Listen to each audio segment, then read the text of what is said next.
Evangelho de Lucas, capítulo 8, versículo 41. Que é qual tem o subtítulo: A filha de Jairo, a mulher que tinha o fruto de sangue. 41 diz: E eis que chegou um varão de nome Jairo, que era príncipe da sinagoga, e prostrando-se aos pés de Jesus, rogava-lhe que lhe entrasse em sua casa. Vamos estar repetindo por gentileza? No 3, esse versículo 41 de Lucas 8. 1, 2, 3.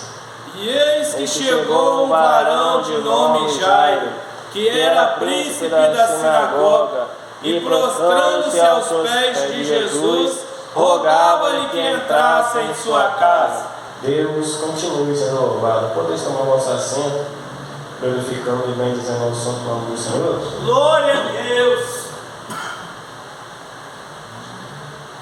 Termina 9 horas hoje mesmo, no mesmo horário, 9 horas. Continue sendo louvado. Creio que dá tempo, né, de entrar. Obrigado. Creio que dá tempo rapidamente na introdução, de acordo com a passagem que vemos relatada. Uma passagem bem fácil de se gravar, uma passagem numa sequência que a qual nós já bem conhecemos, né? Acerca de 2 episódios, de 2 situações. Em introdução, né, aproveitar que tem um pouco de tempo, uma vez mais tentarei não abusar do tempo, né? Que é para vamos relatar as Sagradas Escrituras que Jesus Cristo, ao chegar em um certo lugar, no versículo 40, vem se dizer que a multidão o recebeu muito bem, embora a multidão já estava o esperando. Versículo 40, nesse Lucas 8, ele faz dizer isso, que a qual a multidão já estava esperando a Jesus. E ali veio Jairo, príncipe ou chefe das sinagogas, que a qual ali veio, se prostrou diante de Jesus. Vem se relatar que a qual ele pediu ao Senhor Jesus Cristo para que viesse em sua casa. Conhecemos bem a passagem e a situação que se encontrava a sua filha, que a qual estava moribunda. Ou seja, a palavra moribunda significa uma pessoa que está à beira da morte, está quase morrendo. E assim, Jesus Cristo vai, Jairo encaminha Jesus até a sua casa. E a palavra vai dizer que é quando no meio do caminho vem uma mulher que a contém fruto de sangue, e assim, no meio da multidão, ela rompeu a multidão, não deixou que a multidão viesse impedir de ela chegar até Jesus. Na trajetória, ela tinha um propósito em seu coração, que a qual diz no seu coração, já no seu coração: se eu tão somente tocar na orla de Jesus, ou seja, na parte da sua túnica embaixo, bem sabemos, eu ficarei sã, eu ficarei curado. E assim ela rompeu a multidão apertava Jesus, estava bem prensado, e assim ela rompeu a multidão e conseguiu cumprir com o seu propósito que estava no seu coração, com a sua expectativa, que agora ele tinha gastado muito dinheiro com médicos e nada tinha resolvido o problema dela do fruto de sangue. E a palavra vai dizer que quando ela tocou na hora de Jesus, o seu sangue estancou. Na mesma hora ela foi curada, de acordo com o seu propósito. E assim Jesus Cristo para com a multidão, que agora nós vai entender que estavam andando, de fato estavam andando porque estava em caminho na casa de Jairo para curar a filha dele. E a palavra vai dizer que Jesus para e pergunta: quem me tocou? E um dos discípulos ousadamente possa ser provado, de um que era bem usado, o discípulo Pedro, ali foi e perguntou: mestre, por que pergunta quem te tocou, sendo que a multidão te aperta? Todos estão aqui te apertando, sobre a impressão ainda pergunta quem te tocou? E Jesus responde: não, mas alguém me tocou diferente, porque de mim saiu virtude. Prossegue-se dizer que aquela mulher que estava, provavelmente pela leitura bíblica, estava abaixada, se levantou e contou um caso para Jesus. Jesus estava assim assado, gastei muito dinheiro com tais médicos, doutores, ninguém pôde resolver o meu problema, mas assim cumpri com o meu propósito no coração de tocar na tua obra e ser santo, ser curado. E assim ele disse: vai, a tua fé te salvou. E ele prosseguiu o caminho até a casa de Jairo. E chegando lá, ele disse: não quero que ninguém entre. Empurrando umas partes, né, num outro detalhe, que a pessoa estava ali, as mulheres pagas, né, contratadas para fingir que estava chorando, e assim, né, quando Jesus disse: ela não está morta, mas ela está viva. Aquela mulher que estava fingindo que estava chorando, contratadas para isso, começaram a rir, e Jesus disse: manda todo mundo sair, essa multidão, está um alvoroço, eu quero que saia um alvoroço. E fique aqui somente eu, os 3 discípulos, Pedro, João e Tiago, provavelmente, se não falha a memória, o pai e a mãe dessa menina. E assim estendeu as mãos para aquela menina e disse: Talita cumi, que a qual a tradução é: menina ou jovem, a ti te digo, levanta-te. E na mesma hora, aquela menina se levantou.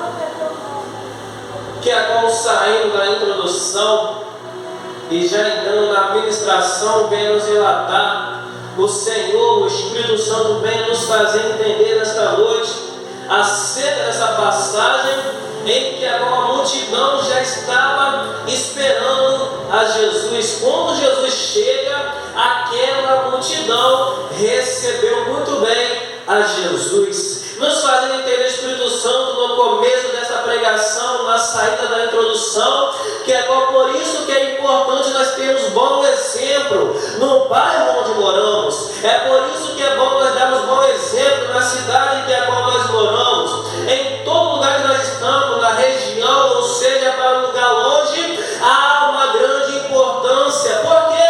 Porque, querendo ou não, irmão, sempre costumo dizer isso, sempre há alguém que cutuca em nós. Como assim? Sempre há alguém de olho em mim, de olho em você, vigiando a cada um de nós, que a qual às vezes nós não vemos tais pessoas. Aqui não tem ninguém nesta rua. Esta rua está deserta, mas às vezes o Wesley Hugo não vê. Mas aonde eu passo, alguém que me conhece olha da janela e me vigia. Alguém te vigia, irmão, que às vezes pensa: será que ele é crente mesmo? Não tem ninguém aqui. Deixa eu ver se ele vai tropeçar e vai falar um palavrão. Deixa eu ver a forma que ele está se vestindo. Deixa eu ver da forma que ele está andando. É por isso que às vezes tais pessoas não voltam para Jesus. É por isso que às vezes a pessoa se desanima de caminhar. É por isso que às vezes a pessoa não consegue firmar na presença do Senhor, um com o propósito de evangelizar e ganhar almas para o reino do Senhor, mas o outro está expulsando as almas da igreja. Evangelizamos, temos o poder, temos autoridade para evangelizar, ganhar almas para o reino do Senhor, a evangelizar por intermédio, né, da palavra do Senhor, por intermédio do evangelismo, por intermédio da leitura bíblica e até mesmo por intermédio dos panfletos que entregamos. Lemos a palavra do Senhor e ganhamos alma para o Senhor através da palavra, seja pela Bíblia ou seja pelo panfleto, evangelizando e convidando as almas, e as almas vêm. Mas ao mesmo tempo em que há pessoas trazendo almas para a igreja, ao mesmo tempo há pessoas expulsando as almas da igreja. Como assim? As pessoas ganham almas para a igreja pregando a palavra, levando a palavra aos contritos de corações, as ovelhas perdidas através da leitura de panfletos e convidando para a casa do Senhor. Mas há outro grupo que expulsam as almas da igreja através do quê?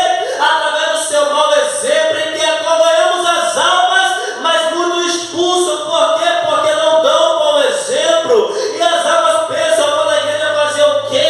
Eu aqui fora sou mais crente do que ele lá dentro, do que ele que está lá na igreja.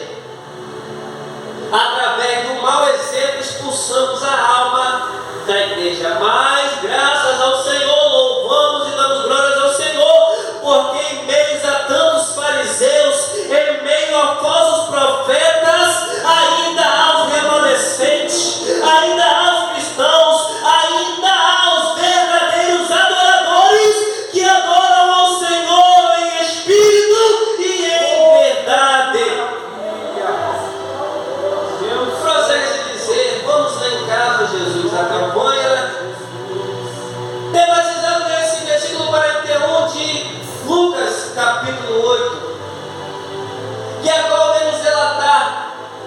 Jairo, sendo príncipe da sinagoga,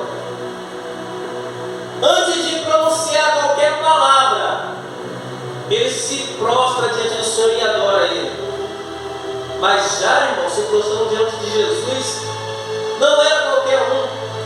Já foi lido e dito, citado, ele era o príncipe das sinagogas. Príncipe das sinagogas, ou chefe das sinagogas, significa aquele que tem um cargo de direcionar, é um homem instruído para direcionar o decorrer da sinagoga, as palavras, as pregações, louvores, vamos dizer no dia de hoje. É o dirigente da obra do Senhor, instruído para estar dirigindo o culto, dirigindo, instruindo, além de ser instruindo aqueles conforme vai ser. Como o presbítero, Daniel, nesta noite, ele faz a programação, vamos dizer assim, para entendermos, a minha esposa vai dirigir o culto e a diaconisa Marli vai trazer a palavra. E depois no final, o fulano vai fazer a oração final, vai orar para o término do culto. Ou seja, ele é instruído para direcionar o decorrer da sinagoga, para direcionar o decorrer do culto. Já não era qualquer pessoa, além de ele ser o príncipe, ele era o principal, o príncipe das sinagogas.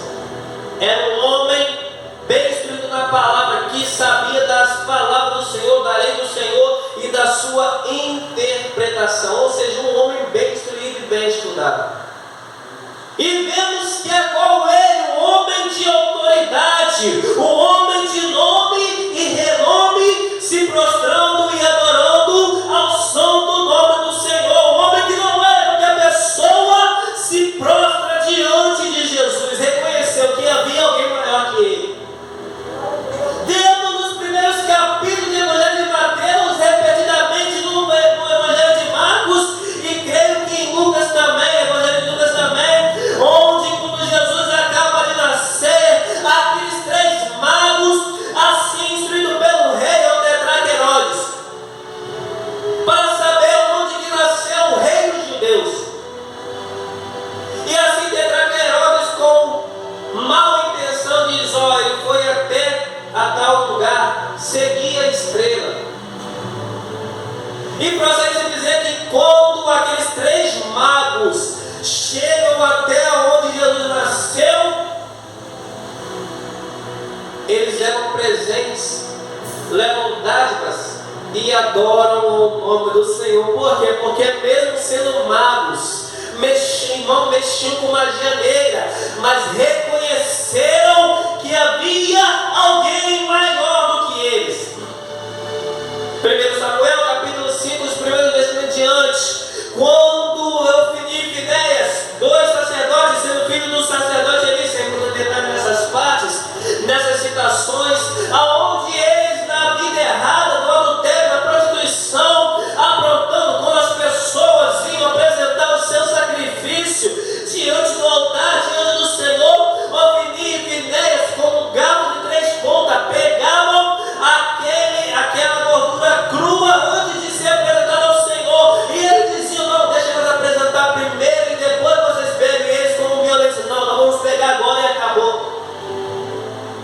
Eles morrem na segunda vez que a qual levam uma arca para lutar contra o povo filisteu. E a palavra vai dizer que a qual eles morrem, sacerdote, ele ao saber disso, ele cai da sua cadeira para trás com 90 e alguma coisa de anos de idade, ele cai para trás e quebra o seu pescoço. Ao saber que Ofni e Finéias morreram na guerra, e além disso, perderam a arca do Senhor para o povo filisteu. E a palavra vai dizer que a qual os filisteus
realmente Ele é.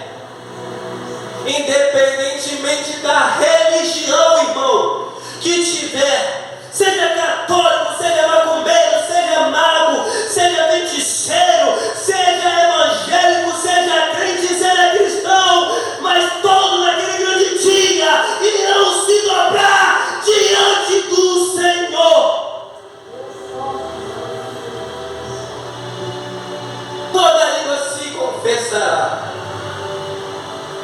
conforme as caras revelações de Apocalipse, na visão do discípulo João.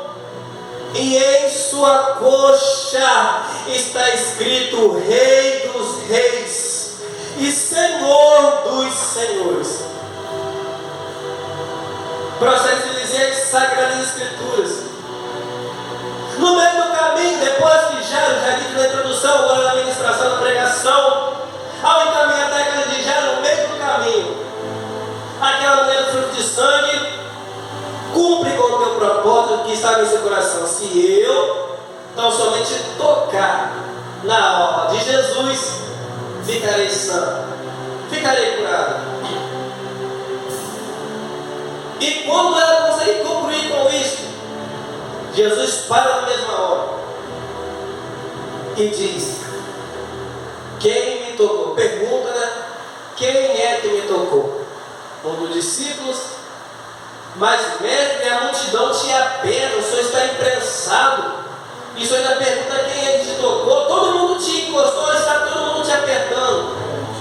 E ele disse: não, mas alguém me tocou diferente, porque de mim saiu virtude. Ele se levantou e contou o caso a Jesus. Uma grande diferença entre duas palavras. Espero que os irmãos entendam, trazendo para a área espiritual o entendimento que o Espírito Santo nos trouxe sobre duas palavras no entendimento espiritual: entre apertar e entre tocar. Podemos analisar, irmão, que toda aquela multidão apertava. Estavam apertando a Jesus e ninguém chamou a atenção dele. E Jesus não parou por ninguém, até mesmo, não desfazendo dos discípulos, mas até mesmo nem para os discípulos Jesus não parou. Mas quando Jesus é tocado, tocar, a palavra tocar, quando ele é tocado pela mulher que tinha fruto de sangue, aquilo chamou sua atenção, aquilo foi motivo para ele parar e sair virtude dele. Vivemos no meio de uma nova geração, em que a qual mesmo estão na igreja, mas quantos estão apertando a Jesus? Estão simplesmente apertando. E sabe quem representa a esses que estão apenas apertando? São aqueles que passam dessa porta para dentro e ficam desligados, está apertando a Jesus, como a multidão. Aqueles que passam dessa porta para dentro, até sentam na cadeira, o corpo fica aqui, mas a mente fica lá fora, a mente fica na parte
Mas aquele que, ao invés de apertar como a multidão, mas sim tocar em Jesus, aí é diferente.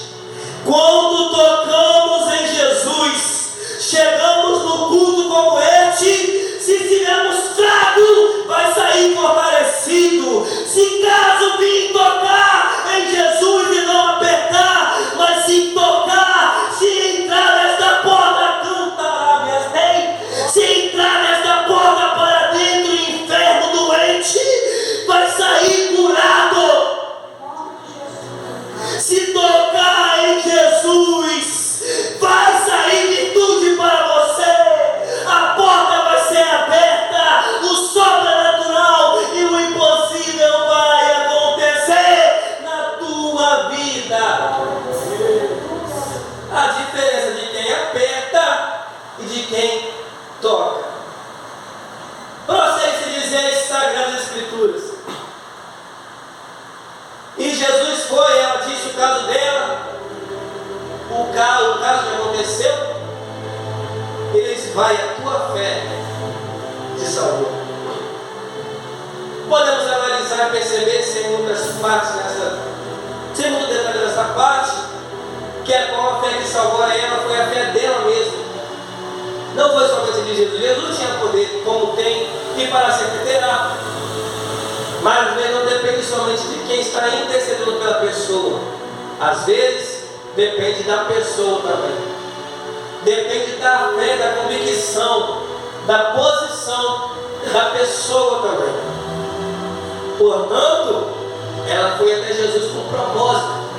Se eu tão somente tocar ao lado das suas vestes, ficarei santo. Não é simplesmente subir no monte por subir, mas é para fazer como essa mulher que tinha troco de sangue. Subir num monte com propósito. Vou subir no monte, amém. Vou lá buscar preço, mas para quê? Igual quando alguém pede, né, pastor Daniel, oração, o pastor pode orar por mim? Mas até nisso tem que ter propósito. Aí a pessoa está pedindo oração. Talvez está enferma, mas não fala o porquê. Aí nós vai oramos para Deus abrir a porta, mas a necessidade é para a enfermidade ser curada, para a pessoa ser curada pela enfermidade. Eu quero uma oração para quê? Para qual propósito? Tudo tem que haver um propósito.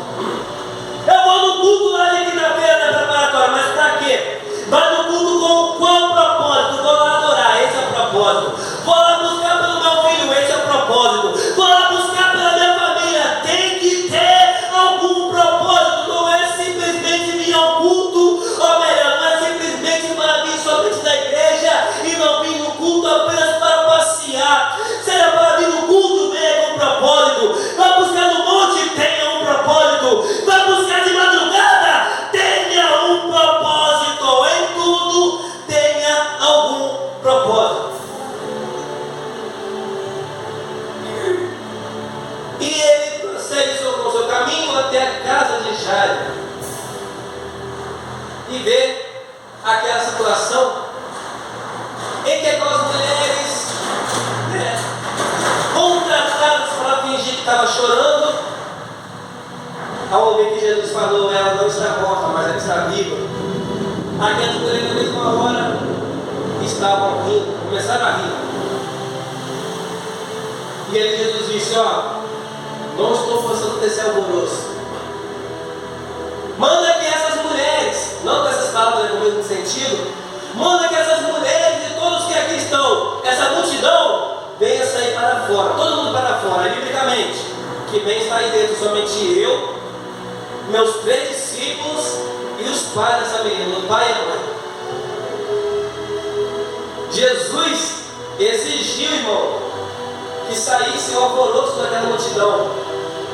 Jesus, olha só, irmãos, Jesus, antes de entrar naquela casa, daquela menina, daquela jovem, na casa de Jairo, ele viu um alvoroço. Sabe o que é alvoroço? É bagunça. Ele exigiu que saísse aquele alvoroço, aquela bagunça da casa de Jairo. E ele, pelo lado de fora da casa, Ele exigiu que saísse o alvoroço e a bagunça para depois ele entrar e fazer o que ele foi para fazer, foi ali para fazer. Jesus poderia muito bem, se ele quisesse, entrar por aquela menina, mesmo estando aquelas mulheres contratadas para fingir que ela chorando, mesmo estando aquele alvoroço, mesmo estando aquela bagunça. Mas ele exigiu que saísse aquele alvoroço, que saísse aquela bagunça daquela multidão. Sabe o que nos faz entender o Espírito Santo? Que agora ele só entrou na casa de Jairo, naquela jovem, depois que saiu o alvoroço, depois que saiu aquela multidão, depois que saíram aquelas mulheres, depois que saiu a bagunça. Nos faz entender o Espírito Santo que Jesus queria, já estava com o propósito de curar aquela jovem, de ressuscitar, mas só iria ressuscitar se saísse a bagunça. Muitas das vezes, Jesus quer operar, Jesus quer agir, mas é necessário sair a bagunça, sair a sujeira, sair tudo aquilo que desagrada aos santos olhos do Espírito Santo do Senhor. Senhor, minha família está acabada, Senhor. Senhor, minha vida espiritual está fraca. Eu estou fraco na fé. Eu estou fraca na fé. Senhor, me socorre, me refugia, me ajuda. E o Senhor está dizendo para muitos: ei, meu filho, talvez já era para te ajudar há muito tempo, mas não depende somente de mim, mas depende de você para abrir mão dessa bagunça. Eu quero entrar, quero operar, quero agir, mas é necessário você tomar uma posição, sair, tirar toda a sujeira, tirar toda a bagunça, para depois eu entrar e operar o teu favor. Eu quero operar, mas eu não opero de qualquer maneira. Eu quero agir, mas eu não posso agir de qualquer jeito. É necessário sair todo o alvoroço, é necessário sair toda a bagunça, é necessário você se santificar, é necessário você tomar uma posição. Faça a tua parte para depois eu falar. A Bíblia fala, irmão, por exemplo, em Mateus capítulo 16, se não for a memória, 18 ou vice-versa. Tudo que for ligado na terra, Simão Pedro, Simão Bajoma, será ligado nos céus. E tudo que for ligado na terra, de igual forma, será ligado no céu. Podemos analisar que Jesus não deu a sequência. Tudo que for ligado no céu será ligado na terra. Não, negativo, ao contrário. Tudo que for desligado no céu será desligado na terra. Não, negativo, é ao contrário. Tudo que for ligado na terra será ligado no céu. Tudo que for desligado na terra será desligado no céu. Ou seja, é da terra primeiro, é de baixo primeiro, é de mim, de você primeiro. Um tal filósofo bem disse que toda ação traz uma reação. Jesus, Apocalipse 3:20, eis que estou à porta e bato. Se alguém ouvir a minha voz, abrir a sua porta, olha a ação, ouvir a minha voz e abrir a sua porta, ou seja, nós, a igreja. Aí depois vem a reação de Jesus: eu entrarei em sua casa. Aí prossegue: serei com ele e ele será comigo. Jesus dizendo: ó, eu serei com você. Se eu vou cear com você, olha a língua portuguesa. Se Jesus está dizendo eu vou cear com você, ao contrário, na primeira sequência diz: nós vamos cear para Jesus. Aí depois ele diz: é depois que eu cear com você, ou depois que você cear para mim, aí sim você ceará comigo. Aí sim depois eu vou cear para você. Creio que está dando para os irmãos entenderem. Aí vem Jeremias 33:3. Clamas a mim, o Pai Celestial dizendo através do profeta Jeremias: clamas a mim.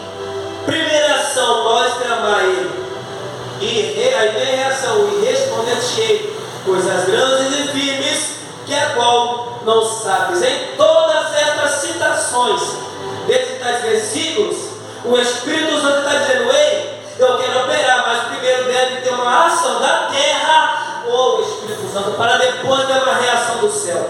Oh Deus, que maravilha. Primeiro você ora, primeiro você busca, primeiro você paga o preço, para depois eu ouvir a tua voz, responder a tua oração. Primeiro você busca pelas madrugadas, primeiro você toma uma posição, para depois eu agir ao teu favor. Primeira ação, você faz propósito, busca nas madrugadas, busca no monte, paga o preço. Aí o Pai Celestial, licença pastor, aí o Pai Celestial, vendo que nós aqui na terra estamos fazendo nossa parte, vendo lá, está buscando, está pagando preço, está se consagrando, aí depois vem a reação, ele se levanta do trono e opera ao nosso favor. Primeiro a terra age, para depois o céu reagir. Prossegue se dizer essas escrituras. Jesus entra e estende suas mãos para aquela jovem, para aquela menina, e diz a palavra Talita Cumi, que é o significado é: jovem ou menina, te digo, levanta-te. E na mesma hora, ela se levantou. Podemos analisar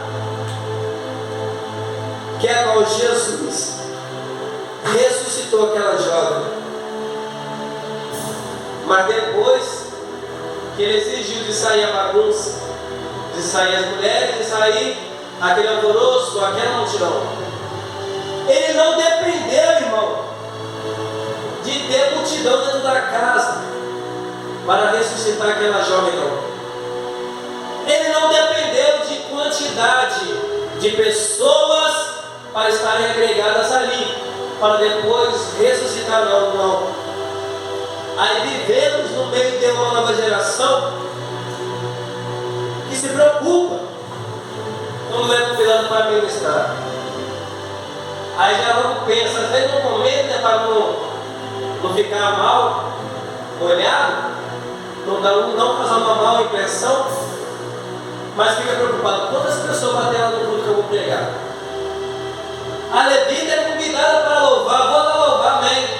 Mas talvez é uma igreja que ela nunca foi, e talvez fique preocupada: mas quantas será que vai ter uma multidão lá? Quantas pessoas estarão lá para me ver? Será que vai ter bastante gente? Aí se frustra quando chega no culto e vê que tem 2, 3, 4, 5 pessoas. Hoje eu achei que ia dar mais gente. Aí se frustra, até prega, porque já está ali. Até louva, porque já está ali. Mas fica frustrado pela quantidade de pessoas que não são poucas. Será que quantas pessoas que o pregador precisa para poder pregar? Será que quantas pessoas as levitas ou também os levitas necessitam para louvar o nome do Senhor? Muitos precisam ou pensam em qualquer expectativa, menos expressão, querem, sua vontade é ser olhado por multidões. 100 pessoas, 200 ou bem mais, 100 mil pela multidão. Mas Jesus, para ele operar, para ele agir, para ele manifestar a sua glória, ele necessita no mínimo, pastor Daniel, de 2 pessoas, e no máximo 3 pessoas, porque ele disse: aonde tiver 2 ou 3 pessoas reunidas no meu nome, ali eu estarei no meio delas. Jesus não necessita de multidão. Jesus não precisa de muitas quantidades, muitas pessoas não. Jesus precisa do suficiente, que apenas sejam verdadeiros adoradores, o suficiente que sejam pessoas comprometidas com a seja, pessoas que tenham compromisso com a obra, o suficiente de pessoas que tenham uma vida santificada diante do Senhor. Ele não precisa de quantidade, mas sim ele precisa apenas de qualidade. E assim ressuscitou aquela jovem. É necessário convidarmos Jesus, irmãos. Vamos lá em casa, Jesus. Nós convidamos Jesus para a nossa vida, não somente com a campanha, não somente Jesus para a nossa casa, sim. Jesus, vamos lá em casa, Jesus. Mas também onde nós for, Jesus, eu vou trabalhar, vamos comigo. Jesus, eu vou dirigir, vamos de companhia comigo, Jesus. Que a tua presença não aparta-se de mim. Aonde nós for, aonde nós caminhar, aonde nós se deslocar, que devemos convidar Jesus para ser a nossa companhia, porque Ele é a nossa melhor companhia. Jesus quer entrar, Jesus quer fazer, Jesus quer operar, mas conforme citado de Apocalipse 3:20, Ele é educado. Satanás não, Satanás só uma brechinha que der para ele, irmão, já é o suficiente para ele entrar e arregaçar com tudo, acabar com tudo. Mas Jesus não, Jesus tem educação. Ele quer entrar, mas só se nós ouvir a voz dele e abrir a porta do coração. Ele quer agir, mas não depende somente dele, depende de mim, depende de você, darmos ouvidos e abrir a porta dos nossos corações para Jesus entrar. Até que o Senhor nos concedeu aquilo que o Espírito Santo não conseguiu palestrar em cada coração, em cada mente, por misericórdia da minha vida, que o Espírito Santo venha permanecer palestrando em cada coração, em cada mente, pessoalmente. Agradeço a Deus por essa misericórdia, missionária Fabiana, por mais esse voto de confiança, juntamente com o seu esposo, pastor dirigente, presbítero Daniel, e aos demais irmãos da igreja. E assim agradeço a oportunidade, em nome de Jesus.